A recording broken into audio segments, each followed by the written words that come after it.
nida etmək, ya Ali, hamısı Allahdan başqasını çağırmaqdır. Əlbəttə, o problemdir. Ya Muhammed deməyə əlbəttə, əgər çağırırsa onu şirkdir, əlbəttə.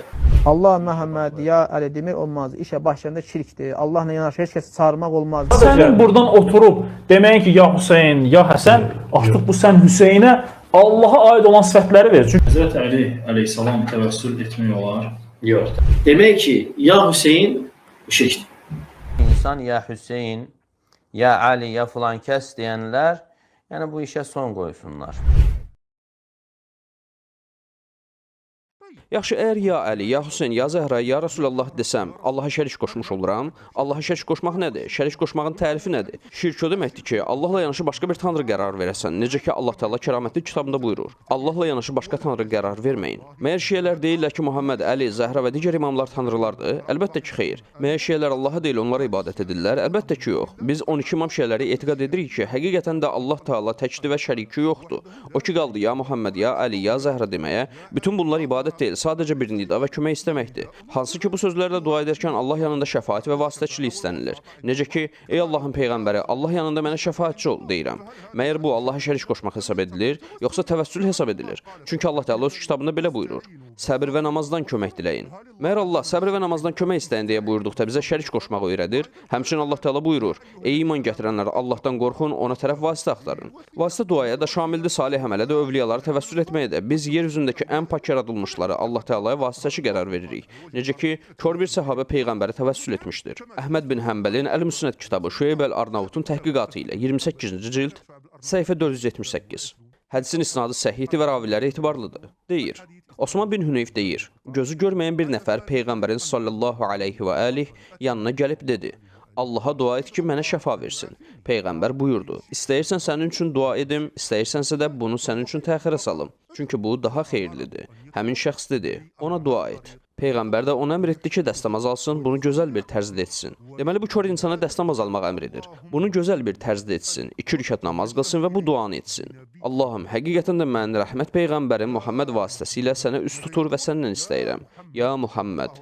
Nə deyir? Ya Muhammed sallallahu aleyhi və aleyh. Həqiqətən də mən bu hacətim üçün sənin vasitənlə Rəbbimə üst tutdum ki, hacətim yerinə yetirilsin. Allahım, onu mənim üçün şəfaətçi qərar ver. Kör nə dedi? Peyğəmbər bu körə nə öyrətdi? Ona ya Muhammed deyə söylə dediyi zaman ona şirk mi öyrətdi? Gəlin davam edək. Digər bir hədisdə deyilir. İlahi, həqiqətən də mən rəhmət Peyğəmbərin Muhammed vasitəsilə sənə üst tutur və səndən istəyirəm. Ya Muhammed. Buyur, indi də ki, Peyğəmbər bu kör şəxsə şirk öyrədir. Hansı ki ona ya Muhammed deyir. Ya Muhammed, həqiqətən də mən bu hacətim üçün sənin vasitənlə Rəbbimə üst tutdum ki, hacətim yerinə yetirilsin.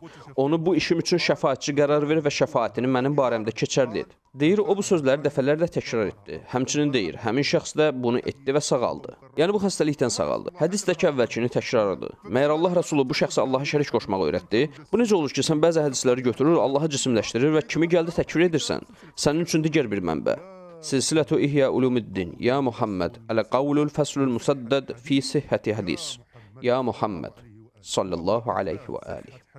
Bu da İbn Ömərin hədisinin doğruluğunu sübut edir. Belə ki, onun ayaqları tutulmuşdu və ya Muhammed dedi. Bu hədisdə nəfis hədis qaydaları var ki, vaz keçilən qaydalar deyil. Müəllif Məcdi Qəssam Məruf, səhifə 10. Əhl-i-Sünnədə Peyğəmbərin vəfatından sonra onu çağırmağın icazəli olduğuna gətirilən dəlillərdən biri İbn Ömər və ya ayağın tutulması, yaxud da ya Muhammed kimi tanınan hədisdir. Bu da İmam Buxarinin səhih isnadla Əl-Ədəbul Müfrəd kitabında nəql etdiyi hədisdir. Belə ki, deyir. Əbu Numan bizə Süfyandan, o da Əbu İshaqdan, yəni Əs-Səbiyyidən, o da Əbdürrəhman bin Səəddən belə nəql etmişdir. İbn Ömərin ayağı tutulmuşdu. Bir nəfər ona belə dedi, sənə ən əziz olan birini yad et. O da belə dedi, ya Muhammed sallallahu aleyhi və aleyh. İndi də görüm, İbn Ömər müşrikdir. Bu hədisin isnadı səhihdir və Səhih Buxaridə Əbu İshaqa isnad edilir. Deməli, ya Muhammed sözü Allaha şərik qoşmaq deyil. Əgər ya Muhammed, ya Əli desəm, onların tanrı olduğunu etiqad etmiş olmuram. Bundan Allaha sığınıram. İndi də Şeyx Quraninin, Allah ona rəhmət etsin, videosuna baxaq. Ona da bu sualı vermişlər. Şiələrə nə üçün onlar ya Muhammed, ya Əli deyirlər, iradı? Ya Əli, ya Muhammed, mənə kəfil olun, çünki siz ikiniz mənə yetərlisiniz. Bunda heç bir şirk yoxdur. Yəni 2 nəfəri çağırdıqda və ya filan, kömək elə, maşınımı düzəlt, pisliyi məndən dəf et dedikdə bu icazəlidir.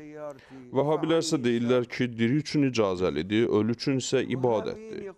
Deyimdə heç bir fərq yoxdur. İstər diri olsun, istərsə də ölü. Bir nəfərin yanında idim və mənə dedi ki, siz nə üçün ya Muhammed bizə şəfaətçi ol deyirsiniz? Dedim ki, şəfaət onun əlindədir. Biz də ondan istəyirik. Deyir, axı o ölüdür və ölünü çağıran kimi ona ibadət etmiş olursan. Dedim, bəs diri? Dedi, icazəlidir. Dedim, əgər desən ki, Mr. Fox, gəl mənim maşınımı düzəlt, ona ibadət edirsən. Dedi, xeyr, bu şəxs diridir. Diri üçün icazəlidir, ölü üçünsə icazəli deyil. Bu fərq onlar tərəfindəndir. Bu heç də fərq etmir. Bəzən birini ilahlaşdırır və ona deyirsən ki, sənin Allahla şərikliyin var. Bundan Allaha sığınırıq. Əlbəttə ki, bu küfürdür. Bəzən isə xeyr, həmin şəxs Allahın övliyalarından biridir, kəramətləndirilmişdir və onun əta etmək qüdrəti var və sən də ondan Allah yanında olanlardan istəyirsən.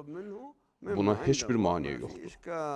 Bizim əqidəmiz budur. Yer üzündə elə bir şey yoxdur ki, təvəssül etməyin və ya Muhammed deməyin Allaha şərik qoşmaq olduğuna etiqad etsin. Çünki yer üzündə elə bir şey yoxdur ki, Allah Rəsulunun və ya Zəhranın Allahdan başqa ibadət edildiyi tanrılar olduğuna etiqad etsin. Beləliklə, əgər şiələrin adından və ya öz adından yalan danışmaq istəyirsənsə, sən azadsan. Elhamdülillah. Düz deyirlər. Mən alim deyiləm. Başa düşdün, əxi? Allahu Akbar, Allahu Akbar, qardaşım.